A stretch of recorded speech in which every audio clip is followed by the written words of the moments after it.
boys and girls, and welcome to the concession stand here on the KB Radio Network. I am your host, Kevin Reed, and this is the review of episode 3 entitled Destiny from Lucasfilms and Star Wars The Acolyte, which is currently on Disney Plus for all of your viewing pleasure.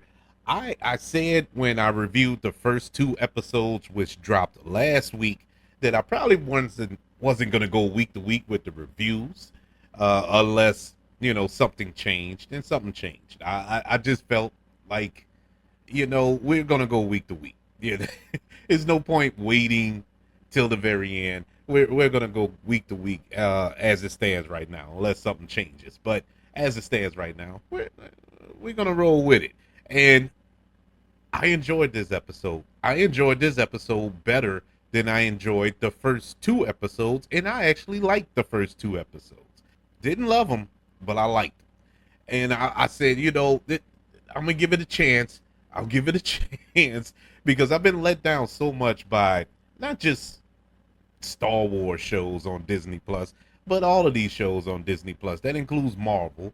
It's been hit or miss with them, hot and cold with them, and I just got tired of it. It was wearing me down emotionally because I'm a fan of all of this IP that Disney owns, Marvel and Star Wars and all that. This is what I grew up on, so it holds a special place in my heart, as it holds a special place in all of your hearts. Otherwise, you wouldn't be caring about this review. But I was highly anticipating this show. I thought that this had potential to be something special. And so far, so good. The first 2 episodes, and I'll openly admit, they were slow. It was a slow burn, very slow. And even though it was interesting, even though I liked the story that was being told, it was just moving at a snail's pace that I was hoping and praying that the whole season didn't have this pace. That's why I made that announcement after the reviews of the first 2 episodes that I wasn't going to go week to week because I was going to be drained watching those shows. But this episode 3, it didn't have that effect. Episode 3, entitled Destiny, is an origin story, so to speak. This was more of a introduction to our main characters that we are going to be following for the remainder of the season. We already been introduced to them in the first 2 episodes, but this takes place 16 years before the events of the first 2 episodes of the Acolyte. And this is the origin of Ausha and May as their children on this planet where they're being raised by a coven of witches. Now, this isn't new territory for the Star Wars franchise. Witches have been a part of this franchise. If you go back to the Clone Wars and even to Ahsoka recently, we've seen these witches who use the dark side of the Force, but they don't call it the dark side of the Force. It's more of magical elements that they abide by, but it's all the same thing. It's all linked up together using the Force, and it's explained in this episode by one of the characters. But why I would put this episode over the first 2 episodes, episode 3 has some weight to it. There is a lot of meat on this bone here. There's some emotion here. There's a lot of elements that make us connect to the characters better here, because in the first 2 episodes, okay, we get introduced to Ausha, we get introduced to May, and we get introduced to Soul and all of the other Jedi and our supporting characters and whatnot, but never anything to anchor us to these characters, to follow these characters or cheer for these characters, to the point, that we understand the motivation of these characters. Now, that's not to say that episode 3 flushes all that out, because it doesn't. There's still a lot of question marks with this story going forward, because this is still a murder mystery at the end of the day. And it's even more there's even more questions after this episode, but they're good questions. But this has a lot of significance to our characters uh, on both sides of the fence here, both sides of the argument here with the Jedi and with the witches, that we get a better understanding of what world we are in. We didn't get that in the first two episodes, and it made me wonder, like, they should have just put this as the first episode. I know, you want to open up with the action and, some exciting fight sequences and some exciting chases, and you got this escape and all this other stuff that took place. But I want a story that makes sense, and I want a story that I can get behind. And this did it in this episode. We opened up with May and Ausha being brought up in this coven on what is it, Brindok, I think the name of the planet. And this is 16 years prior to the events of our main storyline that we were following. And there's a lot of witch subject matter that arises as we dive into Ausha and May's past, Whereas we started off, it felt like the show was trying to find its footing. In episode 3, I think they planted their pivot foot here. I think they really found uh, how to move forward with this story. At least I hope. I hope we can get to episode 4 and all that get thrown out the window. But we really got a firm grip of the story here. At least the backstory, I should say. The writers are doing a fantastic job of answering just enough questions to keep us satisfied. Our curiosity while deepening other mysteries and presenting new ones to chew on as well. Um, Episode 1 was, why did Ausha murder the Jedi, Carrie Ann Moss character? And then we find out, no, she's a twin. Okay, we solved that mystery. Now the mystery of, how is she alive? Everybody thought she was dead. She started the fire, but why is she so mad at the Jedi? There's so many questions going on. And after this episode, I had a million more.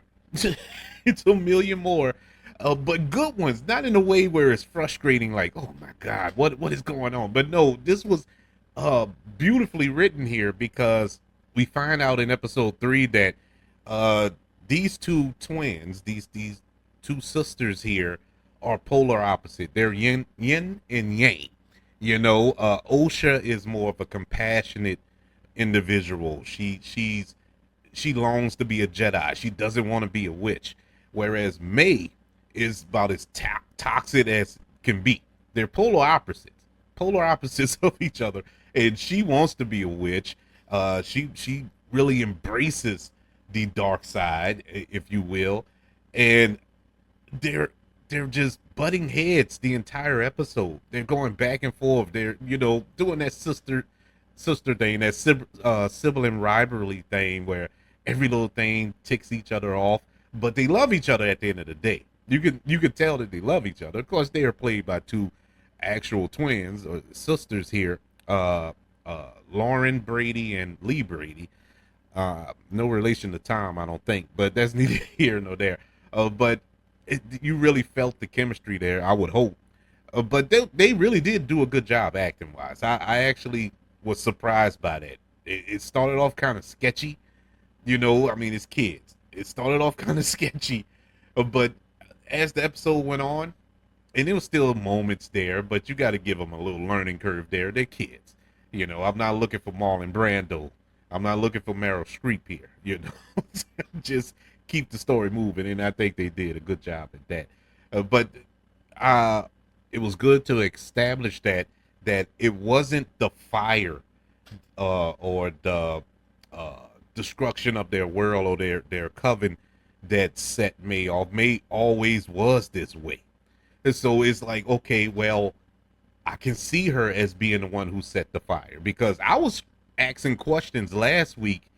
Did May really set the fire? Was it the Jedi that murdered all those people? Her family, That's why she wants them all dead and whatnot. So that's where I was like, okay, now we got some real twists about to come on. And with this episode, it answers that question. Yes, she indeed did set that fire. But but it's did she really kill the witches, including their mother? Because you never see that on screen. Yeah, you see them dead, you see the aftermath, but you never see what takes place.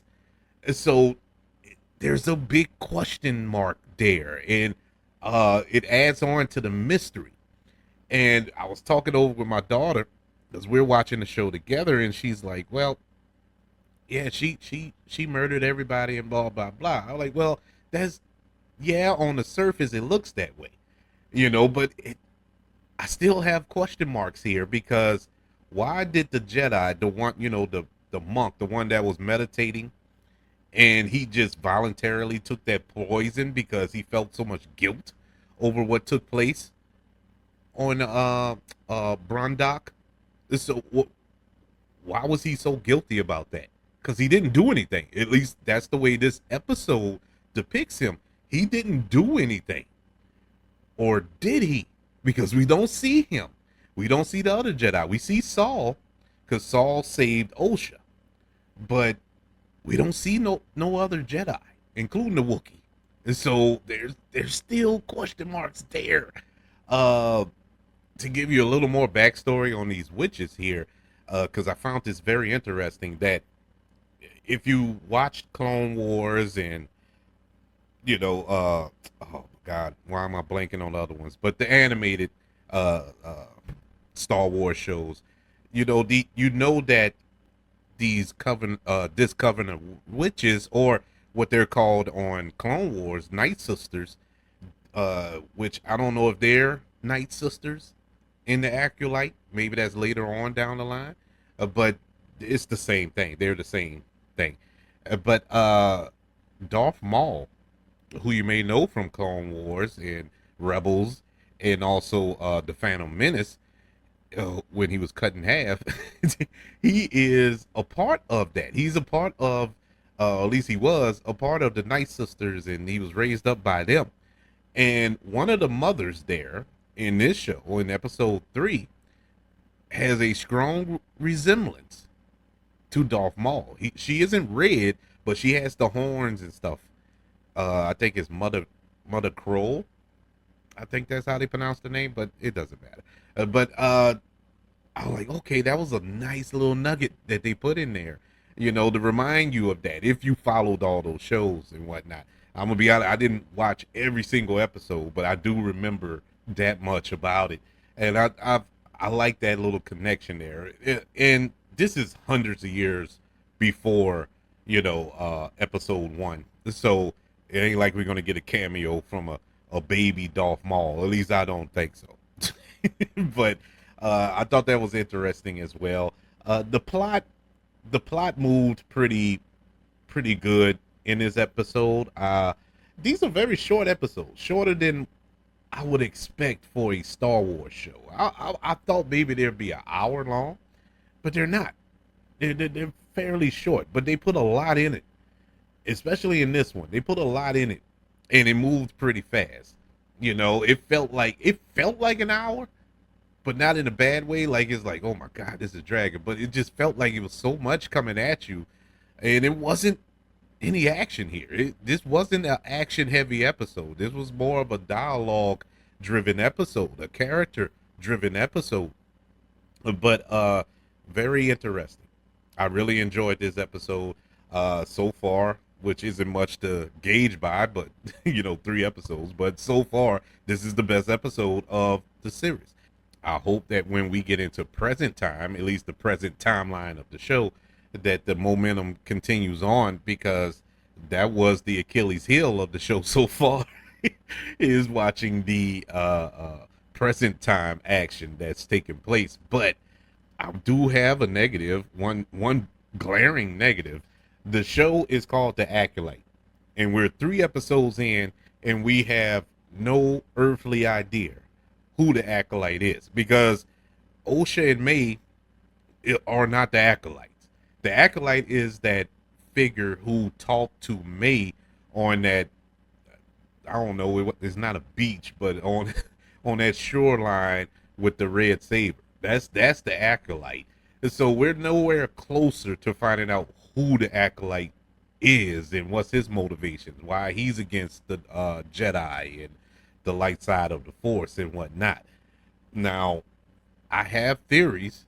I, I have a couple of theories, uh, but I'm not going to spill them right now because I don't want to be told I'm wrong later on. So I'm going to keep them to myself. Just know when it's revealed, I'm just going to say, I knew it. But if I don't say anything, you know that I was wrong. But in any event, yeah, I would like to have seen something. And I know this is an origin, this episode. I know this wasn't about him or her, but it wasn't touched upon, you know? And it's not like we have 10 episodes remaining. We only have 5 episodes remaining here. And I would love to get some clues so we can, you know, start playing that fun little game, trying to piece it together. Who is the acolyte? And so that's my only bugaboo about it. But one of my theories, I will say this. One of my theories is it's their mother. And I got that in the show. It just felt like it. Like it's the mother, who's played by Jodie Turner Smith. I think she's the acolyte. Even though we do see her quote unquote dead on the floor when when Soul was taking Ausha out of that temple or whatever. But once again, we didn't see her die. So that's my theory. My other one, I only have 2 possibilities. It's her and the gentleman from episode 2 that's working with May, who gave her the poison and whatnot. I think he's a strong possibility because he's the only one who pinpointed the fact that May, well, that Ausha wasn't May. When Ausha was trying to disguise herself, well, not disguise, but pass herself off as May, and he didn't buy it. He knew it wasn't her, and he knew that she was the twin, you know, even though May didn't even know that Ausha was alive, but he wasn't shocked by it when he said it. It was like, oh, you look just like her. You know, it wasn't anything. He wasn't shocked by that at all, which is like, wow, because everybody else was.